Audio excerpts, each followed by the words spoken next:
नमस्कार, ओम शांति। बहुत बहुत स्वागत और अभिनंदन आप सभी का 14 दिसंबर 1983 की अव्यक्त मुरली की इस विशेष चर्चा में। तो आज प्यारे शिव बाबा ने अपने श्रेष्ठ ब्राह्मण परिवार की महिमा का, हम बच्चों के भाग्य का बहुत प्यार से गायन किया है। बाबा हमें जैसे जगा रहे हैं, याद दिला रहे हैं कि हम कितने ऊंचे थे ऊंचे, स्वयं परमात्मा के परिवार के बच्चे बने हैं। ये साधारण बात नहीं है। सिर्फ ज्ञान नहीं दिया कि तुम श्रेष्ठ आत्मा हो, बल्कि स्नेह से कहा, श्रेष्ठ आत्मा मेरे बच्चे हो। हमें सीधा बाप और बच्चे के पवित्र प्यारे संबंध के अनुभव में ले आए।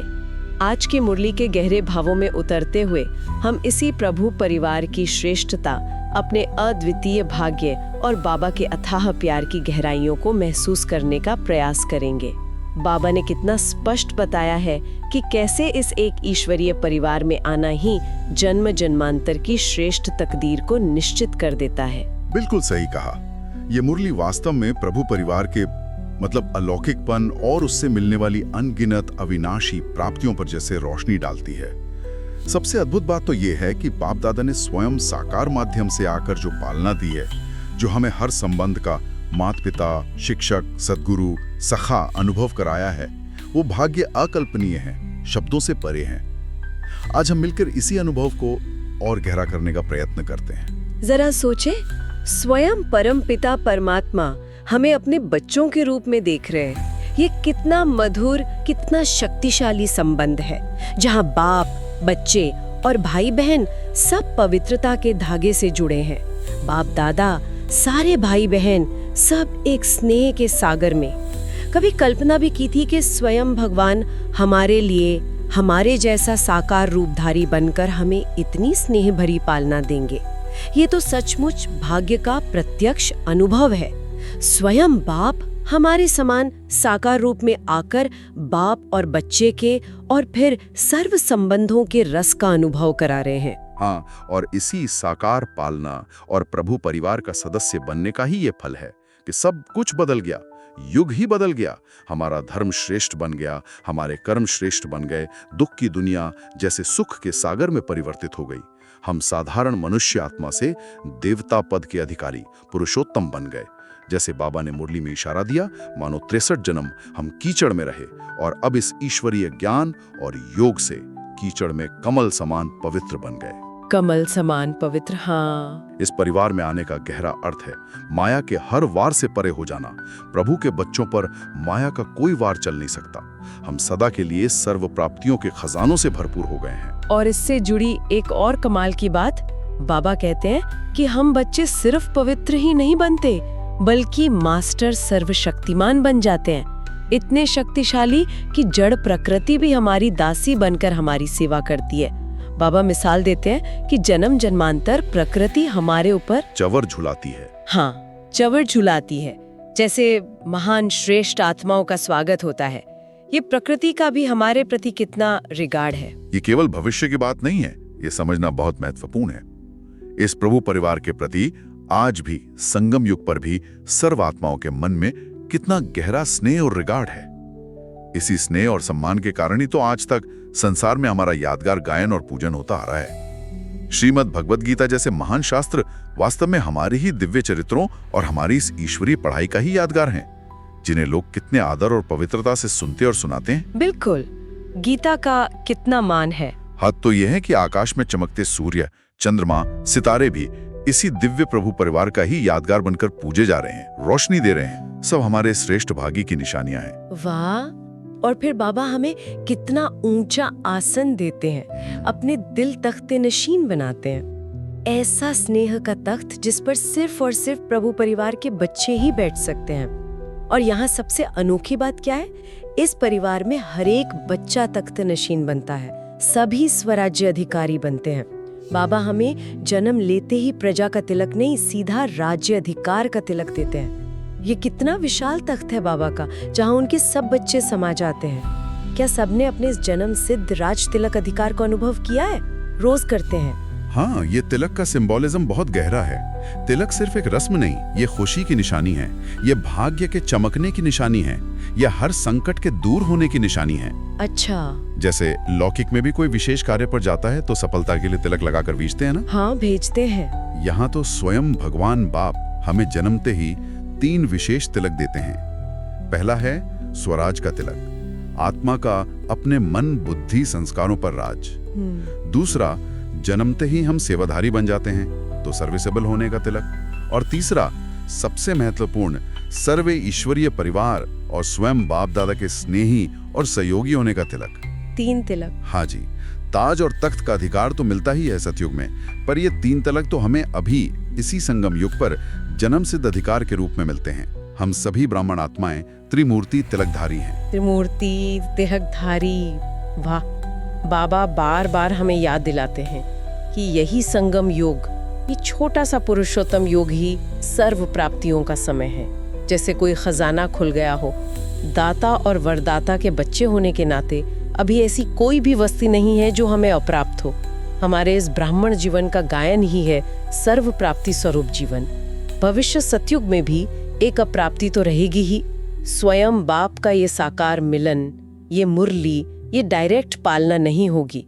इसलिए बाबा कहते हैं ये संगम युगी जीवन ही सर्व प्राप्तियों से संपन्न जीवन है। बिल्कुल, और इसीलिए बाबा रोज अमृत वेले मैं कौन, इस स्वस्मृति को पक्का करने पर इतना जोर देते हैं। यही स्मृति हमें सदा समर्थ बनाती है और हद के अनेक जन्मों के दुख के चक्रों से छुड़ाकर हमें स्वदर्शन चक्रधारी बनाती है, यानी अपने आत्मिक स्वरूप और सृष्टि चक्र के ज्ञान में स्थित रहने वाला योगी। स्वदर्शन चक्रधारी। हाँ, यह गहराई से समझना कि हम कितने ऊंचे ते ऊंचे ईश्वरीय परिवार के सदस्य हैं, जिसकी महिमा अगर करने बैठें तो शायद अनेक रात दिन बीत जाएं, फिर भी पूरी ना हो। जैसे भक्त भी तो अपने इष्ट की महिमा में कीर्तन गाते गाते कितने दिन रात बिता देते हैं और अभी तक गा ही रहे हैं। तो बाबा चाहते हैं कि यह नशा और खुशी हमें सदा बनी रहनी चाहिए। जब बाबा मुरली में कहते हैं कि वे अपने बेहद के परिवार को देख रहे हैं और बेहद की याद प्यार दे रहे हैं, तो महसूस होता है कि उनका कार्यक्षेत्र कितना विशाल है, कितना ध्यान रखते हैं बाबा हम सबका।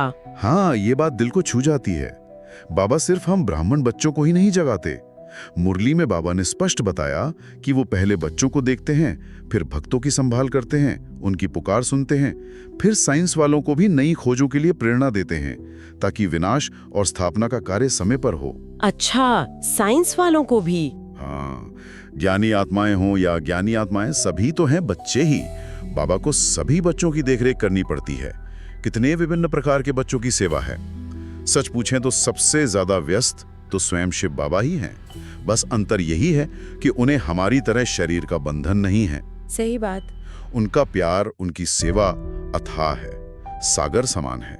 वो तो अखंड अविनाशी याद में रहते ही हैं, क्योंकि उनका कर्तव्य ही यह है।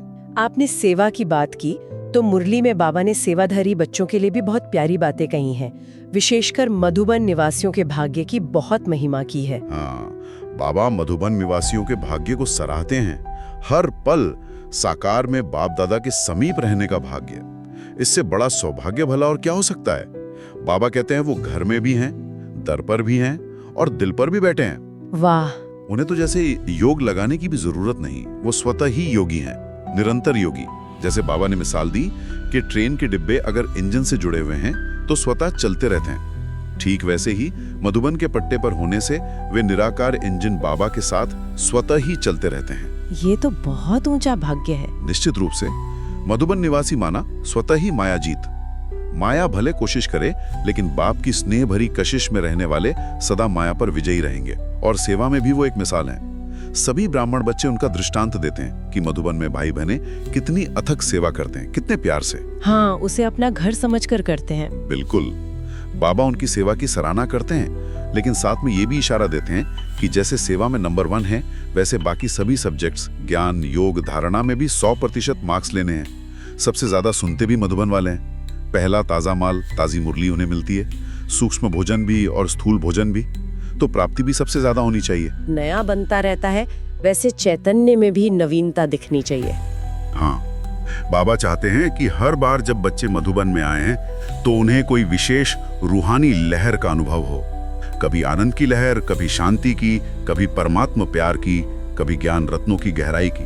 जैसे सागर किनारे जाते हैं तो लहरों में भीगना ही पड़ता है, वैसे ही मधुबन में ये रूहानी लहरें इतनी स्पष्ट अनुभव हों कि सब उनमें समा जाएं। कितना सुंदर। बाबा ने इसके लिए दिलवाड़ा मंदिर का बहुत सुंदर उदाहरण दिया। जैसे वहां हर कमरे की, हर छत की, हर दीवार की डिजाइन, कलाकारी अलग है, हर जगह विशेष कारीगरी नजर आती है। वैसे ही इस चैतन्य दिलवाड़ा मंदिर मधुबन में हर आत्मा की अपनी अपनी विशेषता प्रत्यक्ष रूप से दिखाई दे। हर आत्मा एक अनोखी कलाकृति। हाँ, जिसको भी देखें उसकी कमाल का वर्णन करें। बाबा कहते हैं इसके लिए बस एक दृढ़ संकल्प का इशारा ही काफी है। और जो बच्चे मधुबन से बाहर रहकर सेवा करते हैं, उन सभी सेवाधारियों के लिए बाबा का क्या पैगाम है? सभी सेवाधारियों के लिए बाबा का मधुर महावाक्य है, सेवा सुमेवा। जो सेवा करता है वो मेवा खाता है, और मेवा खाने वाले सदा तंदुरुस्त खुश रहते हैं। सेवा सुमेवा। हाँ, सेवाधारी माना भाग्य अधिकारी। बाबा हमें याद दिलाते हैं कि भक्त लोग तो जड़ यादगार चित्रों के पास जाकर थोड़ी सेवा करते हैं और उससे ही महापुण्य समझ लेते हैं। और हम कहाँ सेवा कर रहे हैं? स्वयं चैतन्य महातीर्थ पर। चैतन्य महातीर्थ पर? जी, सिर्फ स्थूल तीर्थों पे चक्कर लगाने वाले ही दुनिया में महान आत्मा माने जाते हैं, और हम तो स्वयं उस महानतम चैतन्य तीर्थ पर सेवा करके कितने महान भाग्यशाली बन गए हैं। वाह, ये तो बहुत ऊंची दृष्टि है सेवा की। और सेवा का एक और लाभ भी बाबा ने बताया था शायद। बिल्कुल, बाबा कहते हैं जो सेवा में तत्पर रहते हैं उनके पास माया आ नहीं सकती, क्योंकि मन और बुद्धि सेवा में व्यस्त रहती है। लेकिन बाबा यहाँ एक और गहरा राज खोलते हैं, डबल सेवा करो। डबल सेवा? हाँ, तन से स्थूल सेवा तो करते ही हो, लेकिन साथ साथ मन से शक्तिशाली वाइब्रेशन फैलाकर वातावरण, वायुमंडल को सतो प्रधान बनाने की सेवा भी करो। जो ऐसे डबल सेवादारी होंगे उनको प्राप्ति भी डबल होगी। अच्छा, तन और मन दोनों से? जी हाँ, मन का भी लाभ मिलेगा, तन भी निरोगी रहेगा, और धन की तो ब्राह्मण जीवन में कोई कमी रह ही नहीं सकती। सच्चे दिल से सेवा करने वाले कभी भूखे नहीं रह सकते। मुरली में कुछ बहुत प्यारे प्रश्नोत्तर भी थे। एक प्रश्न था, बाबा संगम युग की ऐसी कौन सी विशेषता है जो सारे कल्प में और कभी नहीं हो सकती? हाँ, और बाबा ने कितना सुंदर उत्तर दिया। संगम पर ही हर एक ब्राह्मण बच्चे को मेरा बाबा कहने का अधिकार है। एक ही बाप को विश्व की सर्व आत्माएं ब्राह्मण परिवार में मेरा बाबा कहती हैं। ये मेरा कहना ही अधिकार लेना है। मेरा बाबा? हाँ जी, संगम पर ही हर एक आत्मा को एक बाप से इस बेहद के मेरेपन का, अपनेपन का अनुभव होता है, और इसी मेरेपन से सारे वर्षे का अधिकार मिल जाता है। जहाँ दिल से कहा मेरा बाबा, वहाँ सब कुछ मेरा हो गया, सारा खजाना, सारा राज्य मेरा हो गया। यही संगम की सबसे बड़ी विशेषता है। सचमुच मेरा बाबा कहने में ही सब कुछ समाया है। और एक और प्रश्न था, समीप आत्मा की निशानी क्या है? कौन सी आत्माएं बाबा के सबसे करीब हैं? बाबा ने स्पष्ट किया, समीप आत्माएं अर्थात वो जो सदा बाप समान, हर संकल्प, हर बोल और हर कर्म करने वाली हैं। बाप समान? हाँ, जो समीप होंगे वो समान भी अवश्य होंगे। जैसे लौकिक में भी जो बच्चे माँ बाप के बहुत करीब होते हैं उनमें माँ बाप के संस्कार झलकते हैं, यहाँ भी जो बाबा के दिल के समीप हैं वो हर बात में बाबा को फॉलो करेंगे, बाबा समान बनेंगे। बाबा ने कहा, दूर वाली आत्माएं शायद थोड़ी अंजलि लेने वाली होंगी, थोड़ा हिस्सा लेने वाली होंगी, लेकिन समीप वाली आत्माएं पूरा अधिकार लेने वाली, बाप समान बनने वाली होंगी। पूरा अधिकार लेने वाली?